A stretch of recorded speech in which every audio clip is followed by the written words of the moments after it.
அதுக்கப்புறம் நம்ம எடுக்கிற சர்வீஸ் பொறுத்து நம்மளுக்கு டாலர்ஸ் வந்து கன்வெர்ட் ஆகி இந்தியன் ருபிக்கு கன்வெர்ட் ஆகும். இதில் நம்ம ஏர்ன் பண்ணுற அமௌண்ட்டை கிரிப்டோ கரன்சியாக அவங்க எக்ஸ்சேஞ்ச் பண்ணி கூட கொடுப்பாங்க. டிக்டாக் ட்ரெண்ட்ஸில் இருந்த டைமில் அவங்க டிக்டாக் பண்ணுறது கூட ரெவென்யூவை கொடுத்துட்டு இருந்தாங்க. நிறைய ஹை பேயிங் சர்வீஸ் வந்து இந்த ஆப்பில் தான் இருக்குது. எப்போ வேணுனாலும் எந்த டைமில் வேணாலும் உங்களுக்கு பிடிச்ச நேரத்தில் உங்களால் கேஷை பே அவுட் பண்ணி எடுத்துக்க முடியும். இவங்க டிரான்ஸ்ஃபருக்கு சூட்டபிளான ஆப் அப்படின்னு சொல்லிட்டு பேபால் தான் ரெஃபர் பண்ணுறாங்க. 1 நாள்லேருந்து 3 நாள் வரைக்கும் டைம் எடுத்துக்கும் பேங்க்கில் ட்ரான்ஸ்ஃபர் பண்ணுறதுக்கு.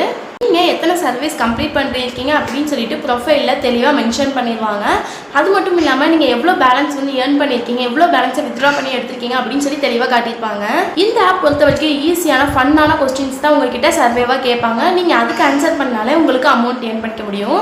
இந்த மாதிரி ஆல்ரெடி சர்வே கம்ப்ளீட் பண்ணி நம்ம நிறைய அமௌண்ட் ஏர்ன் பண்ணுற மாதிரி நிறைய வீடியோஸ் வந்து ஆல்ரெடி அப்லோட் பண்ணியிருக்கோம். மறக்காம சேனலை விசிட் பண்ணி பாருங்கள். இதே மாதிரி அடுத்த ஒரு இன்ட்ரெஸ்டிங்கான வீடியோஸ் சந்திக்கலாம். Tata bye by.